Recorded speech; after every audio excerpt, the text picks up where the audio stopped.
Hello, and welcome to the TWB MacDicator.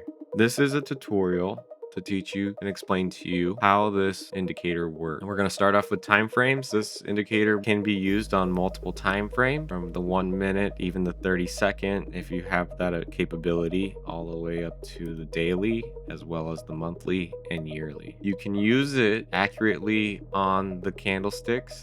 You can use it on bars.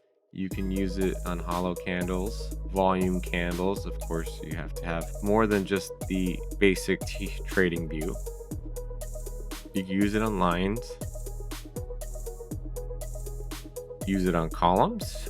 You can use it on Heikin Ashi, but its preferred method is to be used in candles. When you start off with the MacDicator, as you can see, you have a number of different types of indicators all in one. The MacDicator comes with an input settings that allows you to change and adapt according to your trading style. It also allows you to change colors to multiple things. So what does the MacDicator do? The main purpose of the MacDicator is to show gaps that happen in the auction place in the market. These gaps express that market jumped over a particular price and will sooner or later come back to or find a resistance or support depending on where they're located.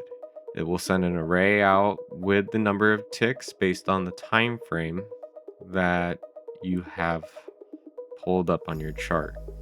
The chart that you would want to use currently is TradingView. We're working on different models. The instrument that it will record on is multiple different. You have also in this particular update, I added no upper wick, no lower wick, and no wick at all color bar colors. So this particular candle here had no wicks, and typically the auction likes to come back and fix those wicks. So you can make a decision on whether or not you want to short to fix the wick or long to make the wick.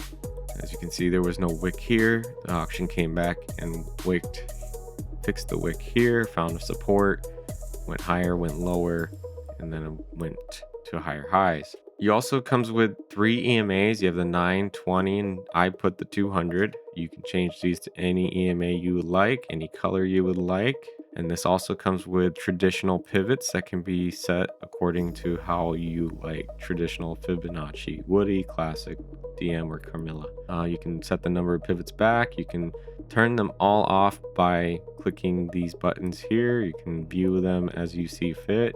And then of course your pivots will come out and you can change those colors accordingly as well. You can also turn off the EMAs, turn off the background color. The 920, it has a cross, so it allows for crosses to happen, and we'll show you if you're bullish or bearish on any time frame. So if you're bearish and you want to sell after this EMA crosses here to be bullish, these are pretty accurate to show you that the bull is in control and has yet to turn to a bearish sentiment. You can also turn off the labels and pricing to your EMAs and the value in the status line. We really appreciate you looking at the MacDicator, and we hope that it helps with your trading strategy. We can get into more strategies and how that works in the future, but this is how the MacDicator works. Thank you and have great trading.